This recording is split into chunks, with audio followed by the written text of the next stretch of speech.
Karma is a bitch. This is DSP, and I am the Digital Headhunter.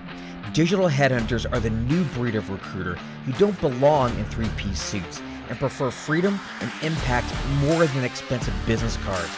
We're the misfits who play chess in corporate America, and yes, HR is a four-letter word. We're here to wage guerrilla war against the big-name brands and win. So watch as I scale up my practice, and along the way, I share all my digital marketing strategies, real-life sales techniques, recruitment hacks, and big biller interviews. Welcome to the Digital Headhunter. Yo, this is David Stephan Patterson. You know me as DSP. And for all of you beautiful headhunters and executive recruiters out there, I want to kick you the real deal today because we are going to be talking about the devil in the mirror.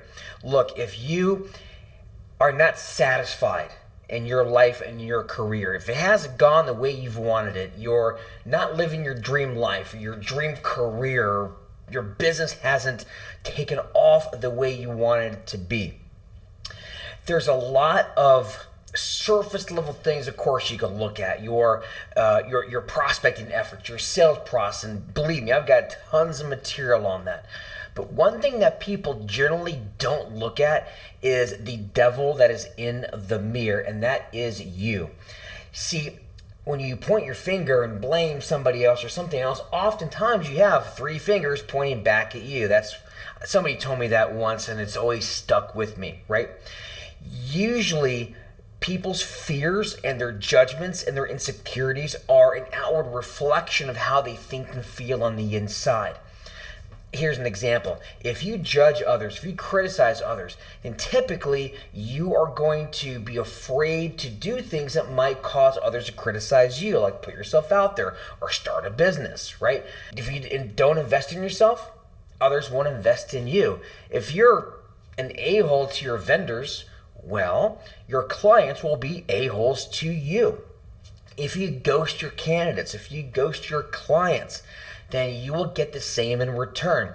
I quite literally have had prospects that have ghosted me on proposals. Now, it doesn't happen very often anymore. It's really rare because of all the prep work I do ahead of the game.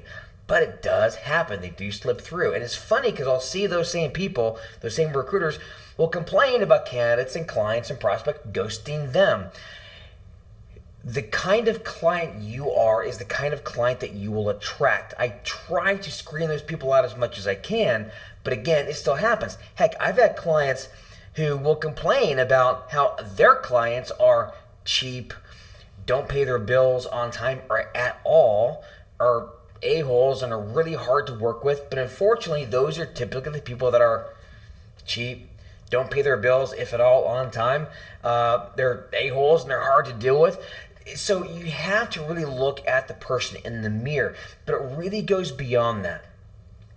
You see, when you look at, or when I look at people that I train, they're really showing all of their cards. And oftentimes they really have no idea that they're doing so, but in how they interact with me and how they interact with their clients and their candidates will typically tell me how successful or not successful they will be. So you really have to become the client that you want, but it goes beyond that as well.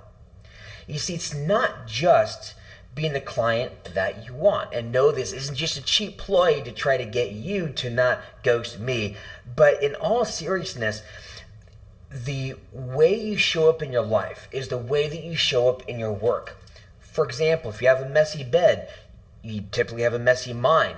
You have a messy office. If you have a messy car, if you're late to one thing, you're late to everything. If you don't pay your vendors on time, then likely you're not going to get paid on time. Pay your vendors on time every time. Say thank you. Tip well. Don't go for the cheapest option. Make decisions quickly. Be decisive. Be generous. Be kind. Be loving to others. Because it's all those things in your life that you do not show up for that gets compounded times 10 in your business life.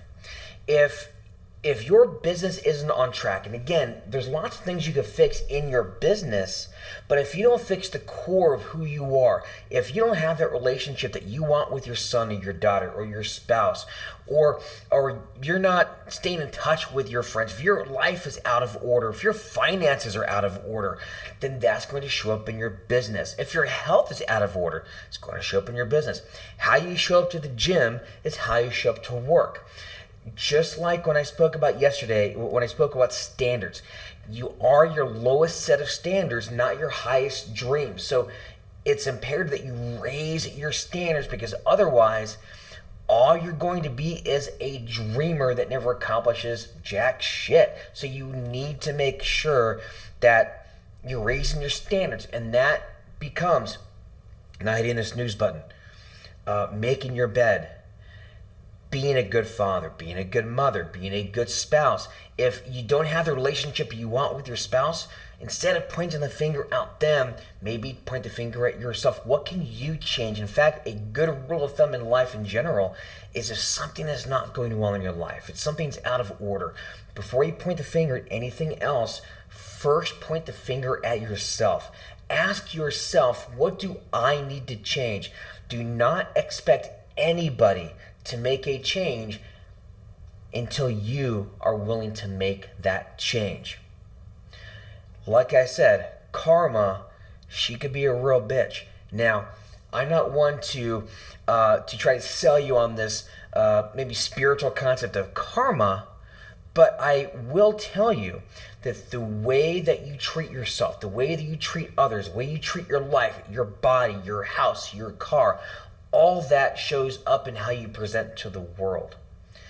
And from a practical standpoint, the best thing you can do for your business is show up excellent in life every single day.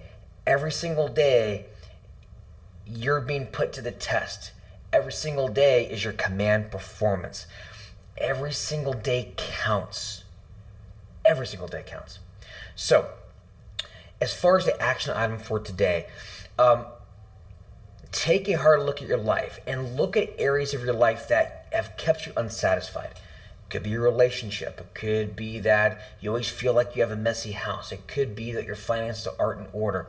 And start making a list of all those things that you need to get in order and think, how can I be the change that I want to see in my life? You always hear about how can I be the change I want to see in the world? Well, in actuality, it's how can I be the change for me? Because you are not going to be able to affect anything in the world until you affect yourself, until you change yourself. You can't help others until you help yourself. Help yourself, and then you can change the world. So anyway, to wrap this up, have that mindset. And tomorrow we're going to piggyback off this. We're going to talk about the cause and effect relationship and how you can start tracking little things in your life to see how it affects your productivity and your focus. And tomorrow, if you tune in, I'm going to have a couple of really cool links for you. One to a cool little ring called an Oura ring that will actually track your sleep readiness every single night. You can start tracking how little things like drinking a beer at night, eating too late, and how that will affect your productivity throughout the day. I'll actually have an Excel spreadsheet called a health and productivity planner. I'll have that link for you tomorrow as well. Really cool stuff, so tune in for that. And until next time, my friends, go and change yourself for the better, all right? Be well. Peace. Hey, thank you for watching the Thrive Daily video series for recruiters and how to pivot your business so you can survive and thrive during this recession. Make sure you subscribe, sign up at thrivedaily.io, and as always, recruiters, happy hunting. Oh.